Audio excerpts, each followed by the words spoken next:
everyone. My name is Jennifer Harlow, and welcome to April's AnimChallenge review. The winner of April's theme Cabin Fever is Rodrigo Coronado. Congratulations on the win. The short is super cool. It's fun to watch multiple times, and it really showcases a great range of skill and entertainment. I only hope that this isn't a spoiler of what else could happen in 2020. So the short is already really awesome. I'm now going to go back shot by shot and discuss what's working and offer some potential ideas on some things you could do just to take everything to that next level. All right, so with that, let's dive in. All right, so now I'm going to play the shot as a refresher for myself before going into the review.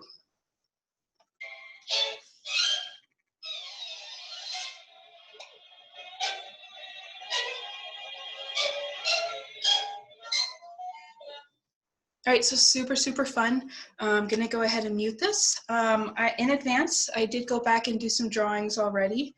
So yeah, looking at the first shot here, nothing to say about this first one. As he comes down, like the acting here is really clear. I understand his intentions. He is completely burnt out on all of the restrictions, on having to stay inside, making it 563 days is commendable. He's lasted a long time before reaching this breaking point. So as far as acting and story, I don't have any notes. The drawings that I have here are more about polishing and some little just fine tuning some aspects. So when I first started framing through here, some of the things that stood out to me were just about areas of the character that are moving all at once, like together evenly, or not moving at all. So looking at the elbows as he's pulling back here after closing the lid on the laptop, everything moves together. The elbows both move in the same spacing and the timing, and then they hit a wall here and don't move anymore. So what I would recommend is breaking that up and varying the timing and not having them both start and stop together. Additionally, the eyelids, it's like they start closed here and in one frame they're open. Thinking about this in terms of if this was for a feature or a TV show or anything that's going to be like rendered with lighting, something like this is going to blur and just kind of flash and pop. So I would add like a frame here where they're just starting to open, another frame where they're getting close to the top and the bottom, and then fully open here. Going into the body mechanics, the shoulders come up here, but they're not moving with the body. The body doesn't move at all as he's coming down in here. So if I ignore the head, if I ignore the hands, fingers, everything else, and just look at that torso of his, it doesn't move at all throughout this whole section here at the beginning. It's very isolated to just the shoulders and the head acting. And so like as a final render, it's going to look a little stiff. And if you're acting this out yourself, you're going to notice, like if you were filming yourself, for instance, you'll see all these little micro moves and shifts in the body and twists in the shoulder, like the shoulder upper body area. So including that in all of these compressions when he's coming down here, as he's coming up into this hold pose here, and then as he goes into this this last little take here, having these little movements of bending forward, twisting to the left or the right, a little bit aside, will just really help flesh him out.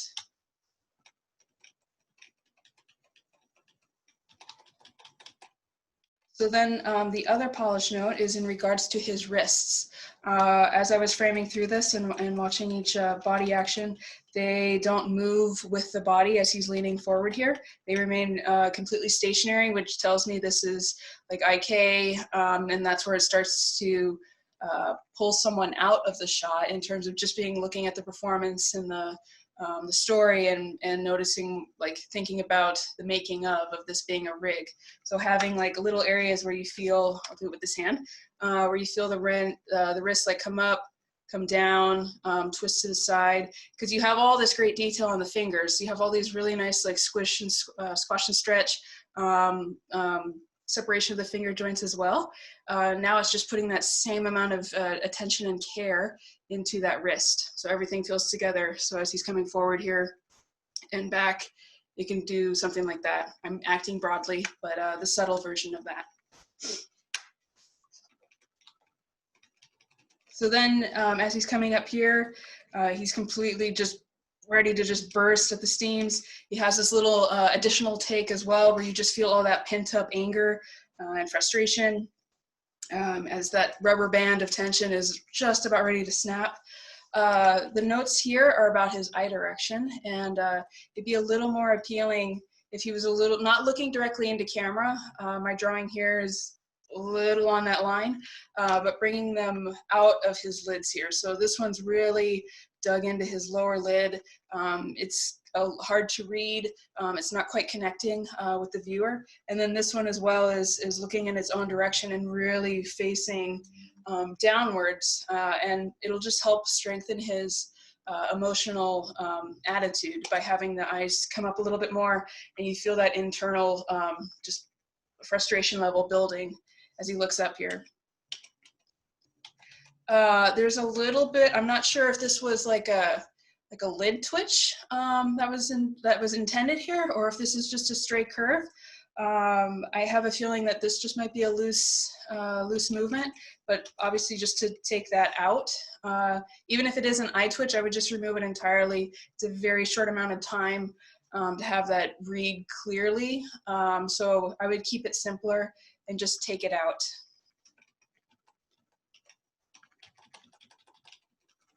So he holds here for a little bit, and there's a little bit of time where he dies just in his thoughts and his thinking. And the motion is so isolated to the head here as he's kind of like cringing in place. To feel that coming up into the shoulders, like you can just feel everything coming up into the body right before he moves into the next shot. Would just help keep him going, keep that, that emotional volcano ready to burst before it bursts. And then coming into your spacing on this eye dart here, again, it's just one frame and then it's in its key pose and it just stays there. Again, when this is like rendered with lighting or something, you're gonna lose that. It's just gonna flash and won't read as clearly as if you have like a frame of it transitioning to that area there. So like one frame and then locked into its place, 1 or 2 frames and then it's in this pose would just help flesh that out a little bit more. So in this section, the timing of when the eyes dart over to the side here, awesome. The head mechanics, great. The mouth pose, I love this mouth pose. The biting of the lower lip, that's all really nice touches. It shows that how much you're putting that attention to detail to not have this feel like a football mouth, as they call it, where everything would just be like even like this. Like that's just not as interesting. Like what you've done is super, super cool with having this like offset asymmetry there. Having those front teeth come out over the lower lips is a really nice touch as he's just like ready to take action. The only thing that I would work into this particular moment are the brows. So everything else is nice, nice attention to detail and polish. It's just that the brows, they do not move at all. And they could offer a nice like contrast. They stay in this great like asymmetrical pose, but to feel them like overshoot a tiny bit before coming back down would just help keep him nice and fleshy. Like you put, again, all this nice detail into the fingers of keeping them alive because they're so close to camera, you'll see every last movement on them. It's awesome. Now, because the audience spends all their time looking at a character's like eye range, like this mask area, get into those brows. And then additionally, when I was coming back and reviewing, he's looking off here to the side, when in the next shot, the door is actually behind him here. So to make it clear, and have the story beats read as terms of shots connecting and actions and choreography of where this character is in the room, where that door in the next story beat of when he exits comes up, is to change his eyes from looking this way and push them up and more to this up and to the side a little bit more to make it feel like he's looking behind him rather than just to the side. So you don't have to like crank his head and turn him around entirely. It's just going to be doing it more in the eyes instead of having a pose like this, which looks like he's not connecting with that door to set up that next story beat here. So coming into this shot, this one is like the acting it just continues off of the previous shots. It's now more about the mechanics and some continuity that comes up towards the end here. So as he's coming down here, he just kind of moves straight down into this next motion.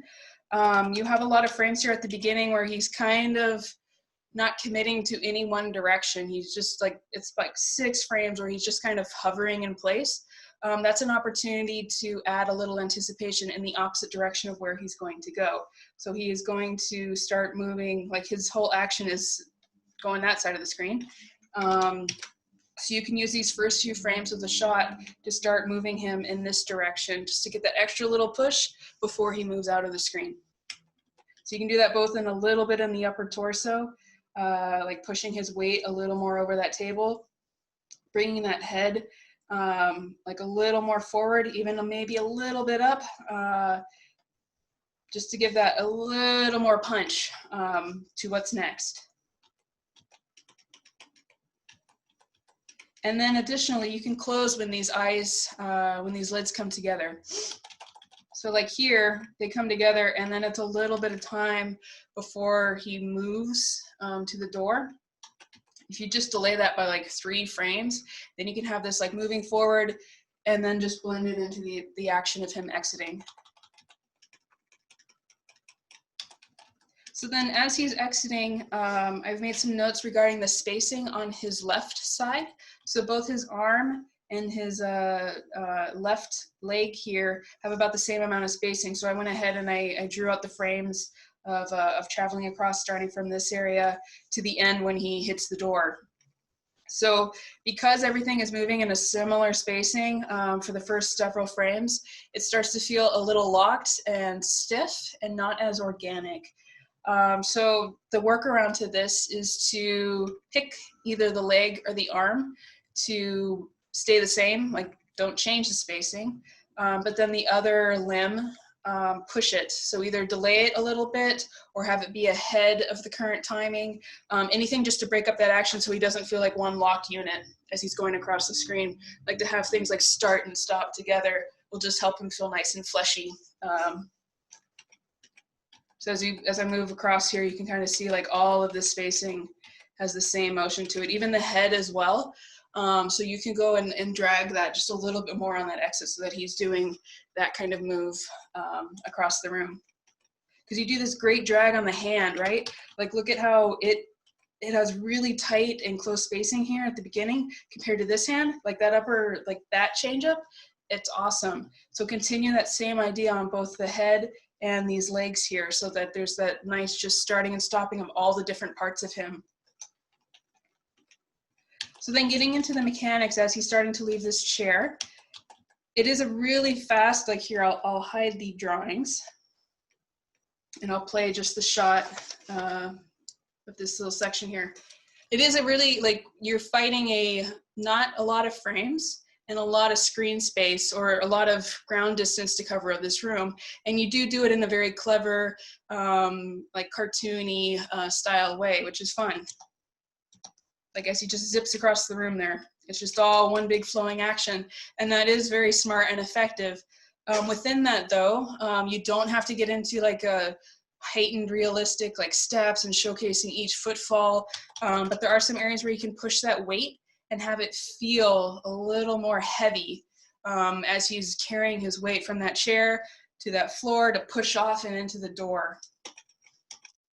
So as I was doing here with the drawings, You can see this is a little bit of an exaggerated arc, but this idea is what I'm talking about, to have him like, he's in the chair, right? His weight is in his butt and in the chair. And then he's gonna push off here, but he needs to go down a little bit to feel that weight compression of his weight shifting from the chair to his legs. And then as he's coming up here and pushing off, that's when you want to feel that arc of the weight, like leaving all of his limbs and going right into that door to burst open. So just doing an additional little pass to feel that. What will help is that left leg here. So it never has a straight, like you don't feel it get ahead to catch his weight off of that chair. It's always bent. So like this is fine, but then it needs to get ahead of him, because there is where that weight has come down before he pushes off into that next beat. So leading up into that, around in this section, to get that leg straight and feel that almost like that foot like coming down here right before the rest of him comes down into it, into this pose here. And that'll help fix the earlier note about the hand and the left leg spacing being similar. By having that leg get out ahead of it, it'll help just keep him very fleshy and organic. And then going into this, tracking the arc of things, this frame is a bit of a trouble frame. It goes off arc on just about every body part. So like looking at his left hand here, you can see the hand here, and then up in here. And so like this all has a great arc here, and then it flattens out, and then it just snaps into this pose. Additionally, you could play with this arm and actually have it go a little bit straighter. So it's that reach out. And then as he comes in with the weight, you can feel that nice compression of everything coming into that arm. It doesn't have to be like completely straight against the wall, or the door, I mean, but just a little more separation between the up arm and that elbow. So instead of like this, something like this, so then you could feel that weight when he comes completely in.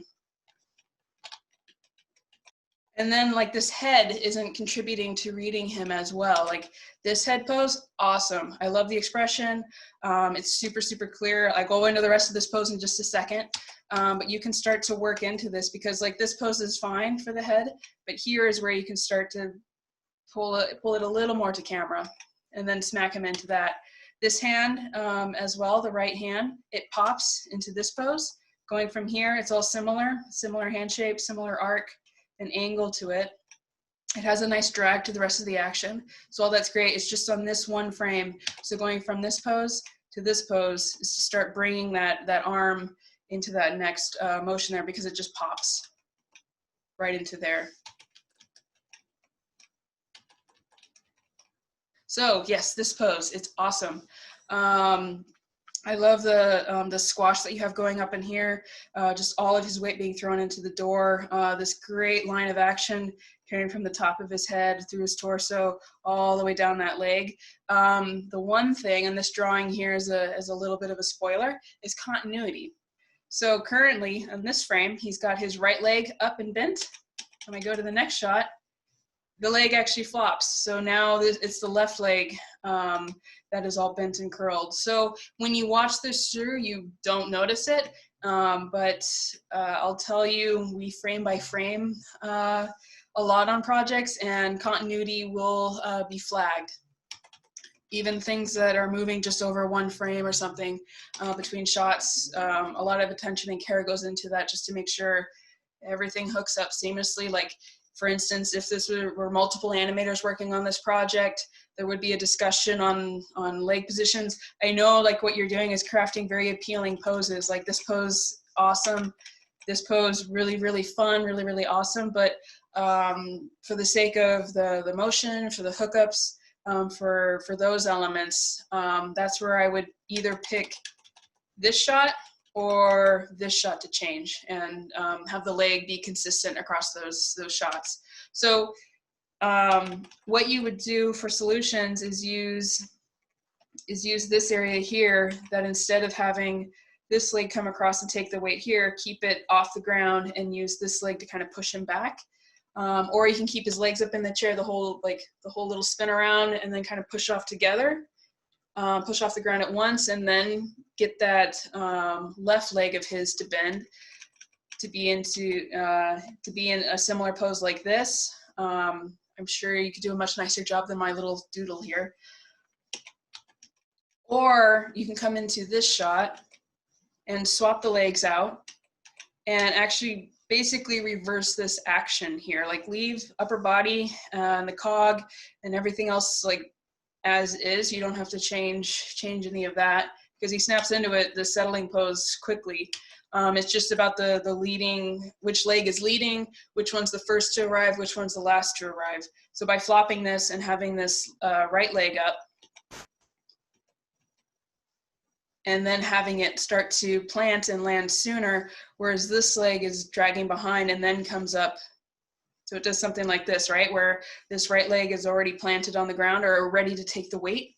This one is still following through and coming up to bend. And then he comes down and settles, and now both legs are exactly like this. They land here. So I'll let that play through. So yeah, when you play it, you might not see it. Once it's pointed out, you start to see it more and more. But these are important things just to track because again, if it's yourself and it's the only solution, then that's something to consider. In this case, though, there are little ways to correct it to have that flow across the shots. Because yeah, I love both poses, and it is the unfortunate case of just having to pick one or the other, and whichever one for you personally feel would be easier to go back into and rework so that the hookups are fine. So yeah, I don't have any more notes regarding this shot, this particular moment. Going into here, I love what you did with the door frame. That's a really nice touch, and just adds to the fun of just how you're manipulating the elements, like not just the character, but also the set, so that this feels like one unified world by having that door frame, not just the door, but also the door frame expand and contract to the action. It's really cool. Yeah, as he comes out here, it's really fun, very effective. As he comes here to take a big breath, and then everything starts to go so wrong. In the acting and the story, not the animation, by the way. I just realized what that could imply. So yeah, he comes through here. As far as just continuing the ideas of polish, keeping all of the acting the same, just those little mechanic notes. Here in the upper arms, they're moving completely together and they're very like locked in space. They're always like moving with him to feel him like have the body like come up, and then feeling the arms and the shoulders and feeling the elbows, like everything kind of break those body parts up, break these joints as he's coming down here. Like you do them little bit here and there over like 1 or 2 frames, but push it, get that nice flow to that going through this whole like landing here. So I did some little arc tracking here on the hands. They're both moving together, so they both like come down at the same time, come together at the same time, and then come out at the same time. We like to help get a little more organic nature to an action. It's fun to break those up. Like it's great to kind of work together and make sure your arcs are all good, but then that next pass of, if it's moving together, it starts to feel a little stiff or a little too similar. You don't have to go through your whole shot and suddenly like move all the parts at different times. You can play with that. So for example, in this moment, like what I would recommend or might help break it up is starting in this section here, delaying the different arms. So having each arm have its own timing and its own motion separate from the other one, so they're not moving together. And then around here is where they can move together on the way out, because I know what you have a very finite amount of frames. And right after this is when you have to get to the breathing and him relaxing right before the monster effect starts to hit him. So that's where in these frames, starting from this frame onwards, it's okay to have everything move together, because you need to stop him to get to that next beat of breathing. And you have more frames here to really sell that nice like organic motion of everything settling in, coming up, and then snapping out together. So again, just to show you the arc drawing here. So he's coming out starting here, or sorry, he is, yeah, starting from here, going through, and your spacing is a little jumpy. It'll be like really close together and then over one frame suddenly pop and have a big contrast. So taking like this hand that's here and pulling it a little more into this section, same with this one, is when they're coming down into this lower range at their own separate times, pulling them apart so that the spacing doesn't jump as much. So like from here to here, it's close, but then here it just snaps down closer to his torso. And then again, it gets quite nice tight spacing out in here as it's coming into his chest.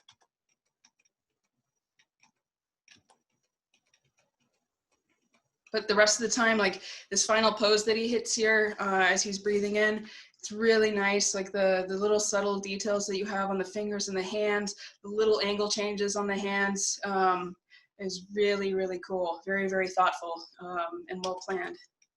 The only thing I would say is this one's getting dangerously tangent-y, like it's getting very on the edge of this wood, the log cabin. So like either scaling the hand up a tiny bit or doing any little thing just to push it more into like this section of the cabin like you did here. Like you have a lot of complicated elements over here with the door, the handle, the other little wood elements. So the same idea here because it's starting to get like into this danger zone.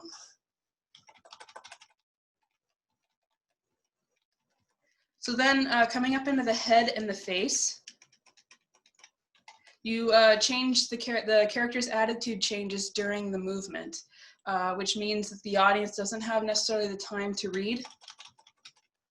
And it's kind of when a lot of things are happening at once between the legs, the weight, the arms, everything settling in. So like using this door entrance here, you could start to, everything's coming down, right, of him like landing. You could start to bring that relief expression in sooner. Because right, he's starting to feel like, oh, I'm finally outside. Everything, this is so much nicer. Not stale indoor air. It's nice fresh air. So to feel that like release, not just in his body, not just even in the door and the cabin animation, but to feel that sooner in here, where as he's coming down, you can start to have that little bit of expression change coming into the face here. Because then it just continues into this. It's all the same attitude, same pose. It's just starting that a few frames sooner just so you feel that like immediate release, not just in body, but in the face. So this is all cool, really nice settling. Like he's very alive, like the cog, his body has a nice settle to it. The arms have this nice motion, like everything is well polished as he's going into this breath.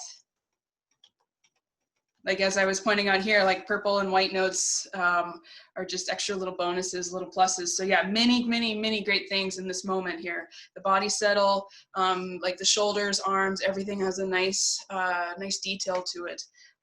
As you got into each little element just to keep him alive, keep him thinking as he's releasing into this like, oh, sweet bliss. So yeah, right there, it started a tangent with the wood panel there. The only thing that gets a little stiff and locked are his brows.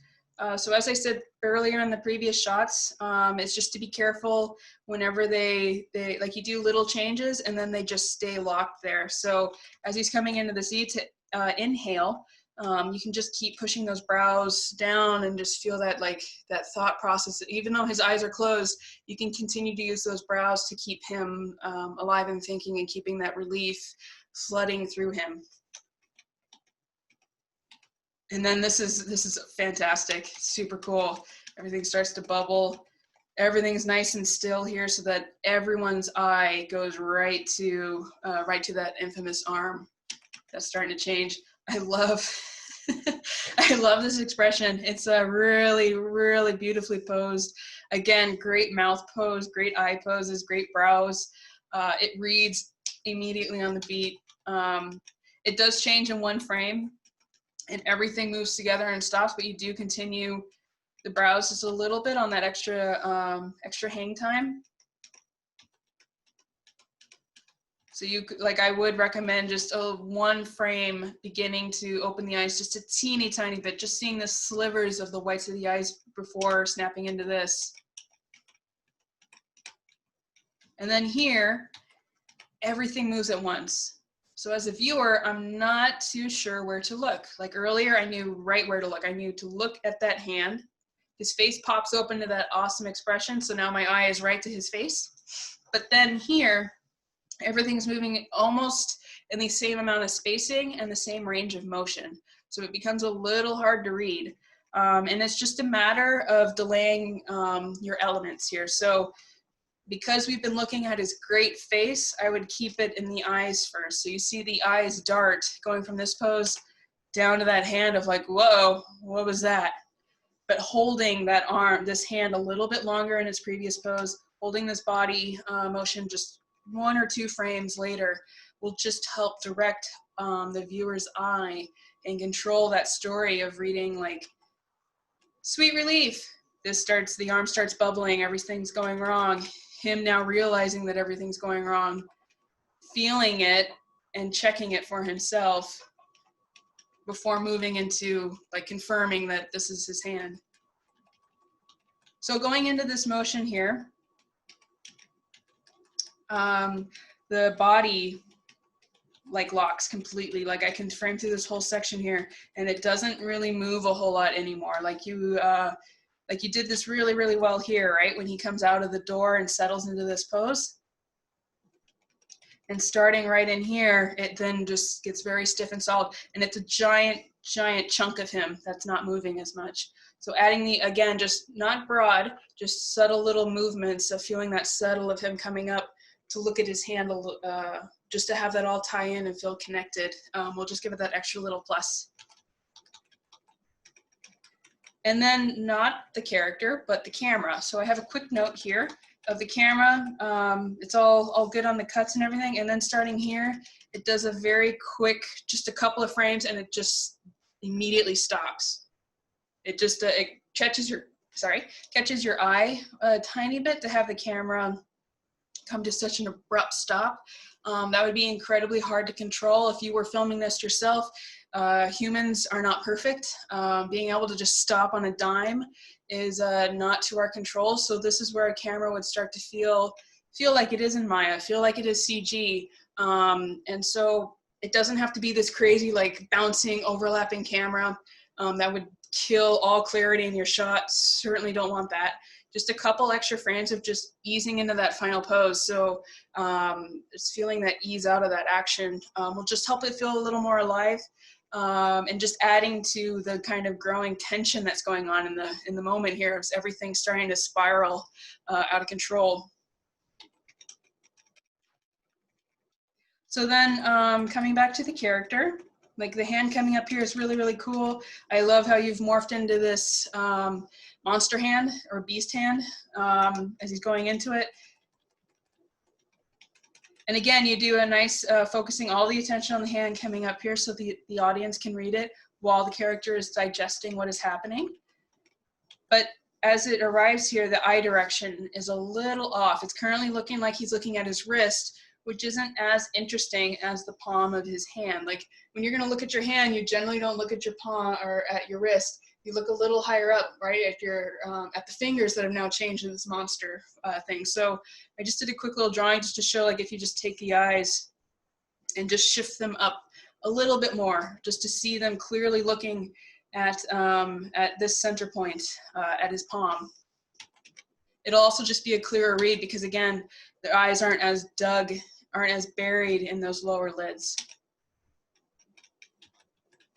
So then here, I have the brows circled because they do die a little bit here, right? They hit a pose and then they just stay there. Like you have a little bit of the lids opening, awesome. A little bit of the mouth changing, great. And then that third very important element to all facial animation, those brows, coming back in and doing a quick detail pass. Because your main key poses, great. Just don't have them do changes over like 1 or 2 frames and then not move anymore. Keep them alive and thinking because that'll just, again, just plus that performance, plus everything tying into it. So then here he starts to, he now has that realization of, oh no, right? That take, awesome, super cool. I love that pose of him coming up into this reaction here. So the next notes, again, aren't like story changes, aren't acting changes. It's just plussing your ideas and just building on that entertainment that you have already. So again, the head mechanics, hand mechanics, pose, and clarity, all fantastic. You do a nice like settle here, right? Of the head hits its pose or its general area of motion first and settles there. The hand then is still settling in here at the end. You have a little bit of like, if that's breathing, that's really cool to have that little compression going on there and in the torso too. It helps, again, just keep that big, giant green area of him alive. But the one thing, so this is hand acting, because you have it here in a pose, and then when he reacts, it stays in a very similar pose. And because you have these nice broad actions throughout this whole short, this is the moment where you could really get a clearer hand pose on him. So kick those fingers open. Right now he's a little more closed. And so what the drawing is just really splay those fingers out. Like get that panic, because if you don't look at the face, you don't see that same attitude. If you just take your hand here and go on your screen and cover the head, you don't quite read the emotional attitude that's supposed to be taking place here.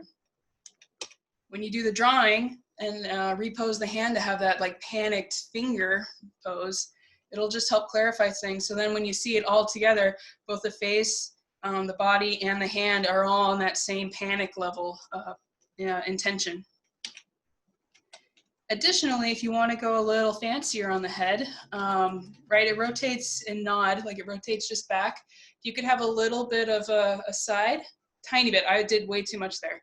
But a little bit of an orbit, a little bit of a side, just on that last little settle, keeping it all together so it does like a little bit of up and over into the side of him coming. And keep it going towards camera so that this eye and this side of his face can continue to just be always more appealing to the camera. Because it just moves back, and so if you just wanted to add 2% of a different angle and different axis to it, that'd be cool. All right, so next shot is a continuity note. So here, everything was focused on him, looking at his hand, every mouth, eyes, everything being pointed this way. And then in this shot, he's suddenly looking down at his foot. The hand pose isn't exactly the same. Even the thickness of the arm is a little different in this shot. This left arm of his, from the actions from here to here, imply that it's a little more down at his side, but then when you cut, it's like further up, so then it feels like it should have been more visible in the previous shot. I know you're fighting not having it tangent with the camera, so I would leave the arm alone and focus then on having the hand, or having him in his head and his face go from looking at that hand down to looking at that foot. Like you could have the audience almost be ahead of him again, where he's still looking at his hand, we start to see the foot bubble, and then he turns and looks down at his foot here. Because right now, everything again is just focused at the foot, which would be great, but it currently has a bit of a jump cut in the continuity. And you might have already animated it with him looking at his hand, looking down at his foot, and just had to trim it for the parameters of Anim challenges, like 10 seconds. But even with that, you can use this moment still of having him looking at his hand here for these first few frames, all the same animation on the leg, everything else the same, and then use this blink timing here to go into that pose.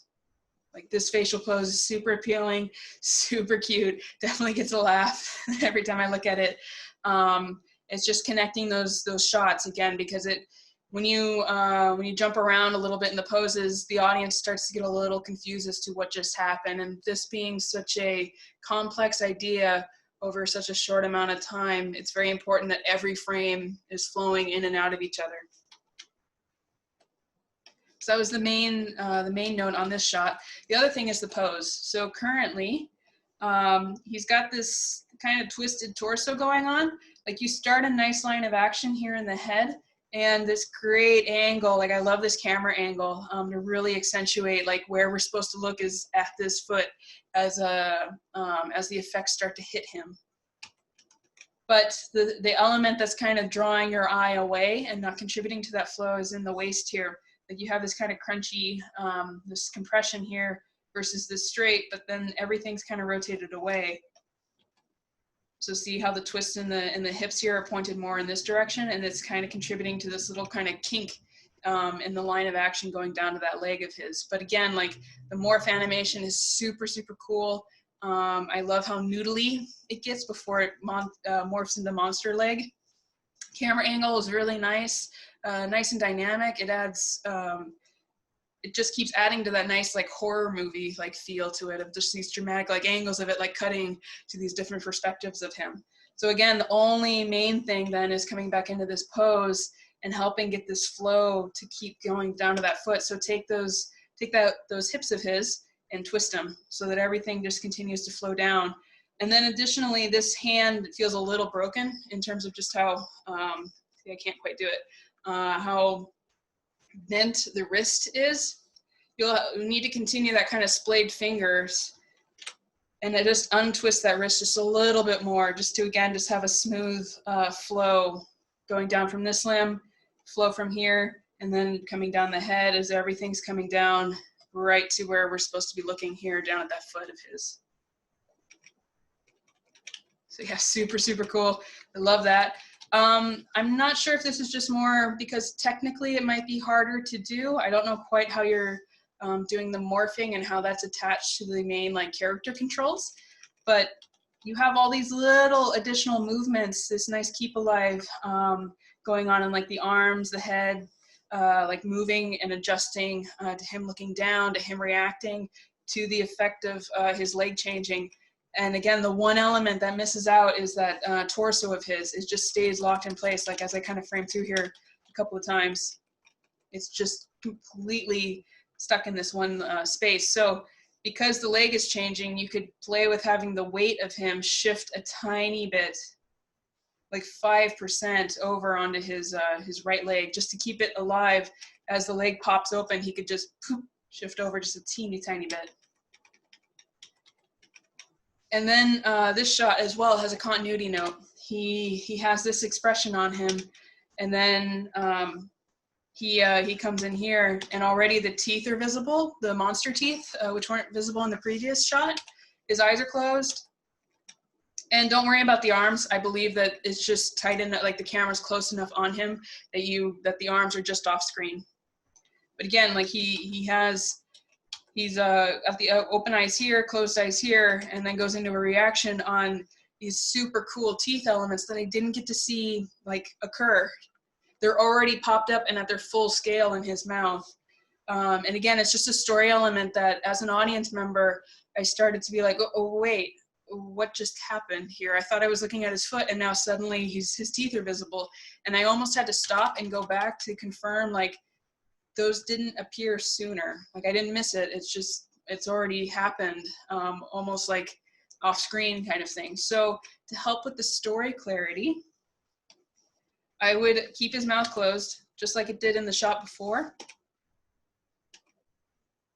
And then actually have them grow as he's reacting here. So if my drawing happens too fast, I would take a couple more frames to have them come out.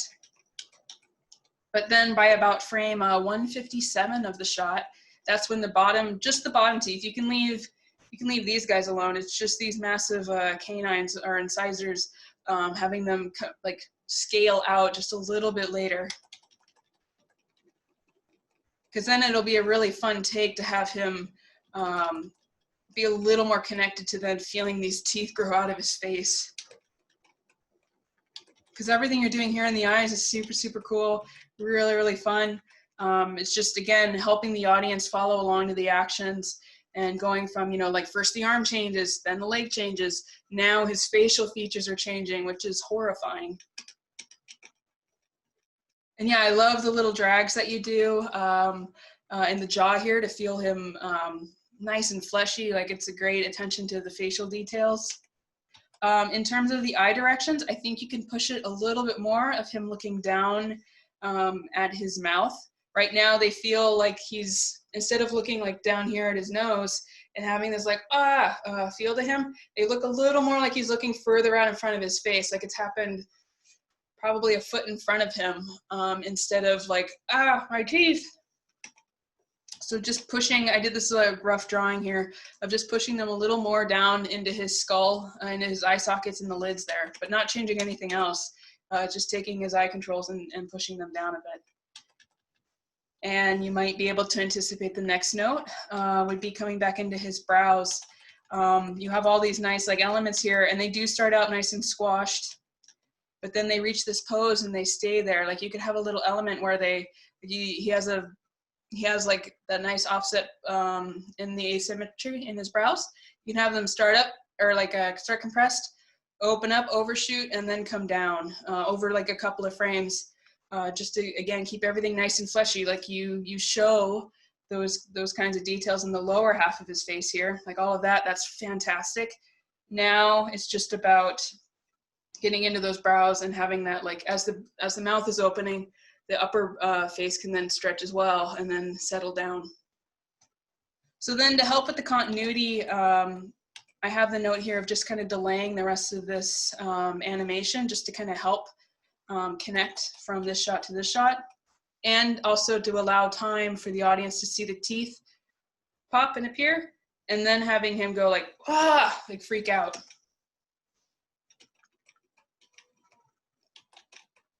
And then going out of the shot is super cool. I love what you're doing here with the drag. You start the emotion in the body and that head, and then start to drag him on the way out here, like holding this upper part of his body, or upper part of his face, sorry, holding the brows while starting to bring that jaw out of frame. It's really, really fun. It's well handled on the spacing too as he exits here. So really nice and fleshy. So when I see the fleshiness in these frames, that's why I make the notes to keep adding them into the other shots. So then every shot in this short has that same attention to detail and that same care on every little element. Because it's all like 99% like ready to go. It's just those extra little areas that'll just like keep it unified, keep it consistent. So yeah, as he exits out here, he has a big broad spacing on the action here as he's exiting frame. And then he just freezes. Like it's again, like starting a really broad amount of spacing. And then in the next shot, it's just all tight and super close together. So what I would recommend, and again, to help him feel nice and like flow right into the next action, is as he exits, have him come like down and swoop into the next move here. So right now he kind of has a bit of an arc that does like this. Whereas what I would do is between this, like leave this shot alone on his exit mechanics. In this shot though, is have him do a little more of a, that's way too deep and a little too broad. But this idea of like him going a little this direction and swoop, like a nice clean arc into this top action there. So then you can have it dip down, not hit as hard of a bottom here, because it becomes a little bit of a V of him coming up into this now his right arm, or sorry, his left arm going wrong. And then as well, you can have like opposing actions going on in his torso and his arms. So what I mean by that is that as he's coming down here, his arms, those big massive biceps of his, hit a wall and they don't move as much. Like as I'm framing through, you can just see how locked they are. So as he's coming down, feel those arms continually coming back into that nice like squash, all that tension building in him before he springs up into that next pose. So yeah, it's really, really cool how he gets in and out of these transitions here. That's really, really cool. Nice handling on the spacing of him coming up in here, feeling the different body parts come in there and settle. The only thing I would change is just a little bit of a clearer head and eye direction. So you can see, again, he feels like he's almost looking at his forearm or his wrist when he would be looking like straight at his hand. So just like taking the head and tilting it a little bit further up and then making sure those eyes of his are completely locked and looking up at his hand, looking that way. So everything else about this pose is great. It's just this final little touch in that face just to help, again, in that whole clarity pass. So then here, This moment, I didn't notice this the first couple of times I watched, but I realized his right hand has already morphed. So you've already showcased it changing in a couple of shots before this, right here. And then it repeats itself. So right here's one beat, the arm changes. Oh no, now his leg changes, even worse. His face. And then his other hand now finishes the full change. And then this one is just a bit of a repetitive story beat here. When in reality, and what it's doing is actually competing for your attention. So the whole point is to feel the leg here. See?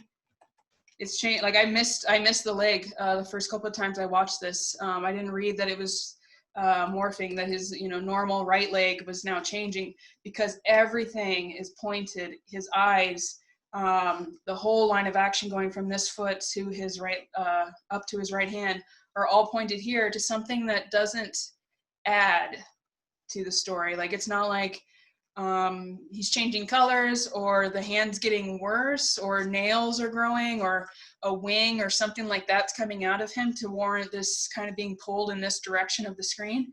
And instead, the actual like thing that has not changed, the one normal part of him that has not become a monster, is that right leg, and it currently gets lost.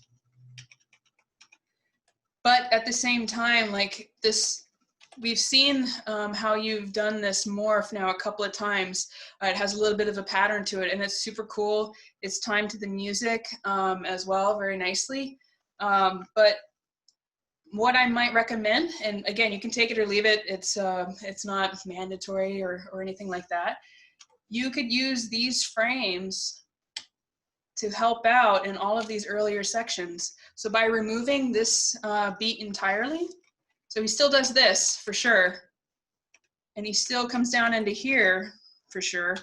It's just to take these frames out on this whole transition and actually shift all of that so that you can help with these, the continuity between this shot and this shot.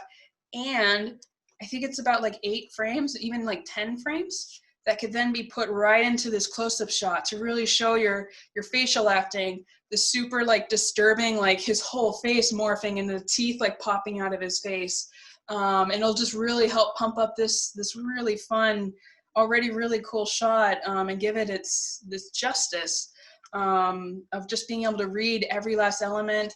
For like demo reels and everything, it'll be a great showcase for your facial animation by taking that earlier section and that later section, I mean, in those 10 frames, and actually shifting it here. So I realize you are working with a soundtrack, and there are these little staccato moments of the violins or the strings doing their pizzicato as they're plucking the strings to add to the tension. You can still have that beat happen just on the same, it'll just be the same like plucking sound, just at a different beat. So you have, I think, like 4 violin like string pluckings, and then you just shift those when he hits those violin beats, can still happen just at a slightly different time. So here, I'll play it with the music. Make sure those are visible. Cool. So actually what would happen then, by taking out this middle, the right hand shift again, coming back into the music. So that sound effect, that music cue, would be for this, for him finishing the teeth coming up. That music cue would be for this moment when his left hand morphs. And then this cue can just be at the next following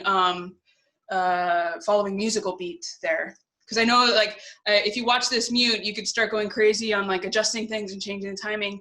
And then when you put the soundtrack behind it, it's no longer having those fun little hits. So it still would work in terms of just taking that beat out and using those frames in a different shot. It's still going to respect the soundtrack that you've put on this. So it's just an idea. It was just something as I was going through this, realizing like, I like giving this shot, just a few more frames would be wonderful, but you're already out of frames. And then I realized in this shot was where there was an opportunity, instead of repeating the same beat, the same storyline, and while you could rework a pose to show this foot off, it's not as interesting. Like the other way that you've morphed the foot is way more entertaining and way cooler. So that's like the top, like nothing's gonna top that, so why try? Instead, you're at the face. Oh, that's such a cool element to play with, and see that change in this beast. So this is your moment, and you can use those frames just to milk that more and get every, just to really make that a shining moment in between everything, before coming back to a wide shot and going back into more body mechanics. So moving forward here, he comes down. You would start the shot again here. You can absolutely keep this finishing story to it.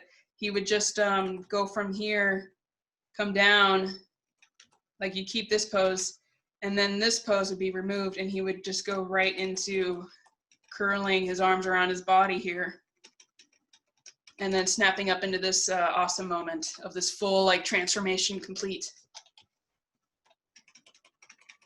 So moving forward and looking at how he goes from this pose to this pose, just some polishing notes in terms of looking at like the amount of axes that you use tend to be like a little one directional. So it can be either up and down or rotating like up and down and translate, or just rotating in that direction too. So throughout all of this, it's been a little like in one plane.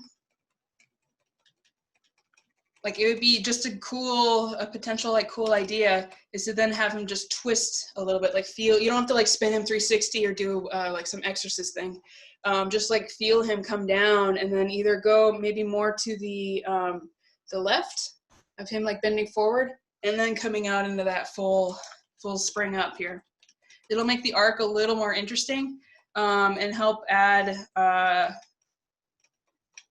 a nice change up before he snaps into this pose. So here the settle and everything are great. You do a nice job of making sure, like, you know, the tangents, he's not getting too close to the edges of things. He is starting to go off screen here, so I do have a note regarding the camera.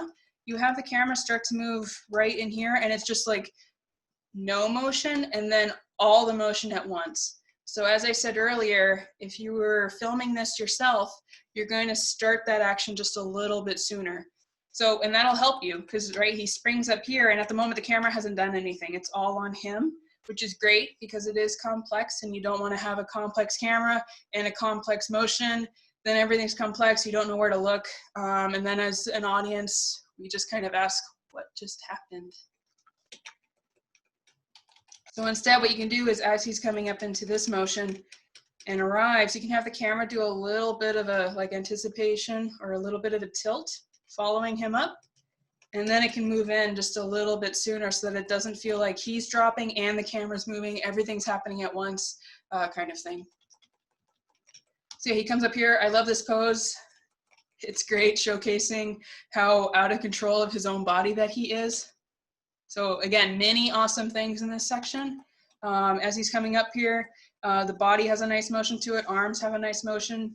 As he's coming out of this, you have this great, like the leg, this right leg here, starting the action first. This hand snaps a bit, so I would just say to be a little careful in terms of its spacing, because it kind of has a little bit of a funky arc here as it's like here, and then it kind of snaps down, and then it comes up into this. So like it takes your attention away because it's suddenly this like quick action that's happening just outside of your peripheral. So it kind of draws your attention away as an audience. So yeah, it's cool how you have the legs start this action here. Everything else, head, left arm, and left leg all stay very close to their similar areas and have a little bit of fun like hang time before they react. Delay this leg just a tiny bit more. It'll help give him that nice weight. To show that nice contrast of weight between when he's just normal human, normal skinny human to like this big bulking like mass of a beast. Because like here, both legs kind of snap into this pose together, so then it starts to feel a little locked. So having this leg still like still seeing that foot of his. And then like around here is where you could have it, or sorry, on this frame, having it fully contact on the ground, just like 2 frames later. It'll make it feel, have that nice fleshiness to him. So yeah, this is so cool how he comes down. Similar note on the hands here of them moving together. They have the same spacing as they're coming down in front of his face. Like as he's moving out of that, you can have that fun like just delay and feeling those hands come across the front at different timings. And then this is all cool how he comes in and arrives. It has a nice weight to it, and I love how you dragged the ears, dragged his head, just to feel him kind of rise up into frame. But stopping on in terms of polish notes and things like that, this is the one shot that stood out to me in terms of performance and acting. And I watched the shot a couple of times, or I watched the short in its entirety a couple of times, and it was always this shot that I came back to from the aspect of just the acting and what the intention was. Up until here, every single shot was super clear. He starts out completely burnt out and just done with being inside. He's completely furious, just this whole burst of like, I'm done with this, I'm out. He gets outside, has his moment of relief, feeling like, oh, this is amazing. And then the panic and the fear and everything kick in as he starts to feel the virus or the monster virus like attack his system and change him, morph his arms and legs and everything. So again, all the story beats, all the acting, very, very clear, really fun. This shot is where I was a little unsure what the character's thinking. So if you were here, or if I could like talk to you directly, I would first just ask what the intention was, what the character's feeling here. So I'll play the shot.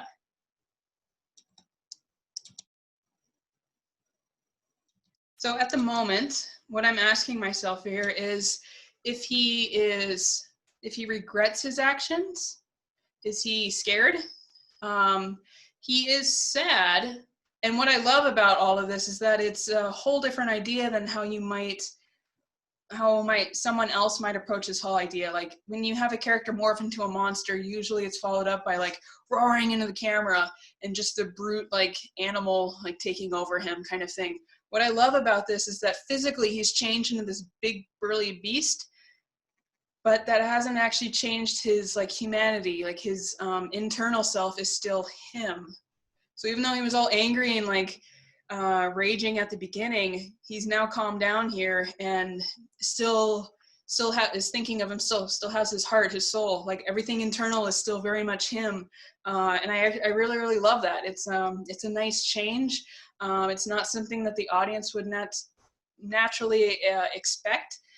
So going off of that idea, I absolutely support that. I think it's fantastic. It's just clarifying like what the attitude is here. Like if it's going for regret, I feel like it's leaning more in that direction, like this sad regret of, I should not have done that. I should have just been patient. I shouldn't have rushed through it. I made it 563 days. And now I'm doomed to live this life forever in this form. So when I like pause the shot, the facial, like the posing and everything that you've done is beautiful. It's great. And it reads as like this, oh, this was a bad idea. I wish I could go back in time and take it all back. It's when I play it that it starts to conflict with like feeling like afraid, because of that little shutter and the timing and how he kind of goes in there and then shutters in place. Or he could be cold kind of thing. So to help clarify the thinking a bit more would be, you could remove that shutter, that little shaking side to side that he does in his head, and get more into your facial acting. Again, this is one of your other like facial acting shots for your demo reel for just showing your skills for your like a thinking, breathing character. He gets a little locked in his attitude here of him looking at the stay-at-home icon. Like he just looks at it coming out of this and then stays there, and I don't feel the wheels turning anymore. I don't feel the living, breathing. He's just kind of moving and shuddering in place.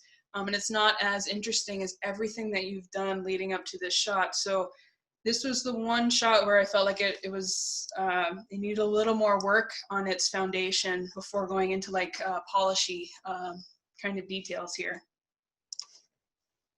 So I have some drawings here. I would say like the drag on the head is nice, but it's, and I feel like you're doing that just so the audience's eye looks at this icon of stay at home popping up, so that we're not having a conflict of seeing the facial and seeing the icon all at once, and that's totally cool. I would just be careful, like having his eyes already, he's already changed his attitude and we didn't see that beat of him thinking. He's already feeling like the regret or the sadness of his actions, of his choices.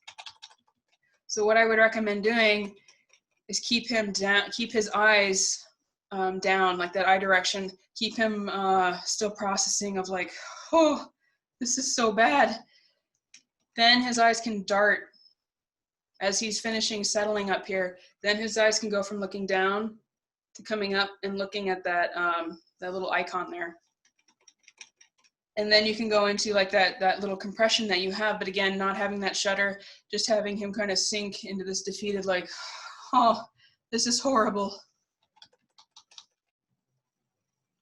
So it's just an idea just to help clarify that action, to have him just come in really defeated, come up for a bit and notice that and then go, oh, this is so bad.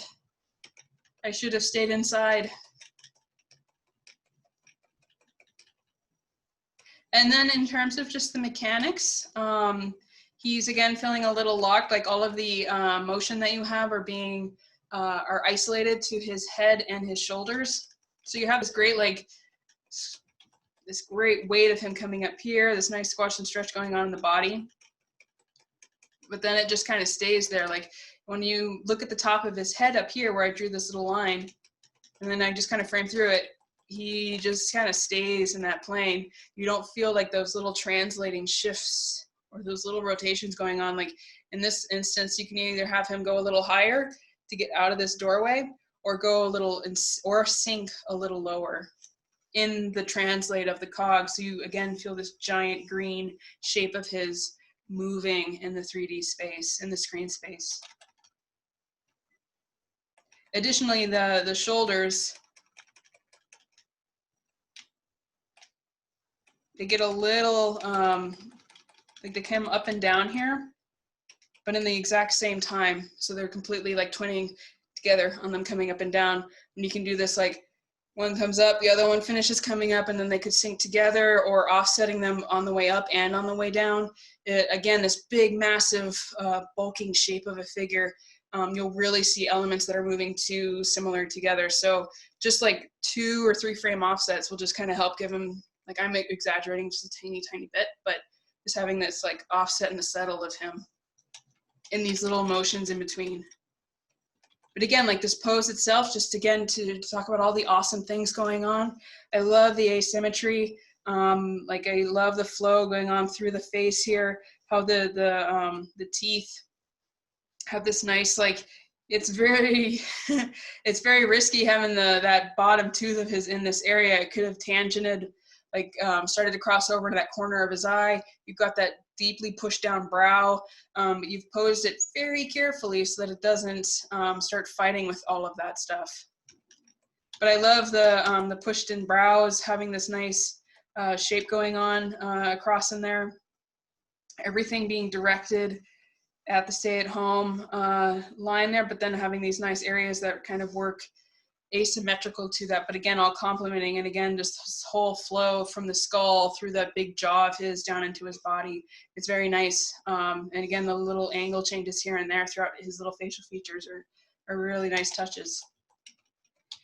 And then looking at the eyes, just his pupils, it gets, he has like I'm not sure if this is intentional or not, but there's a little eye dart right here.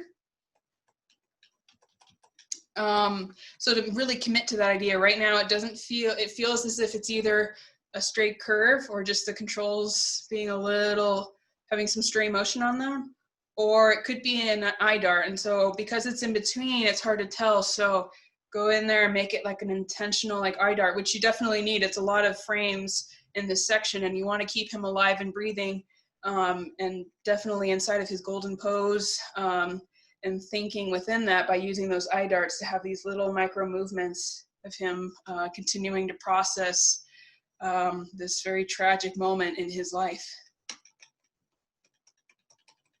Because here at the end, in these last few frames, he gets a little dead. When I frame through, there's those extra, like these frames here, like I'm framing through, and there's no motion, nothing going on. So just continue to keep that keep alive, or cut the shot a little early, or take those frames and use them earlier in the whole short just to help out on other little sections that need those extra like 2 frames.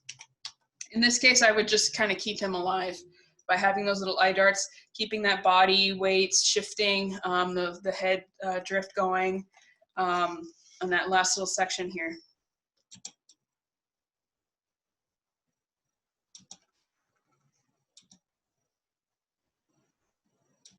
So yeah, I don't, that is just about it here. It's all really, really cool.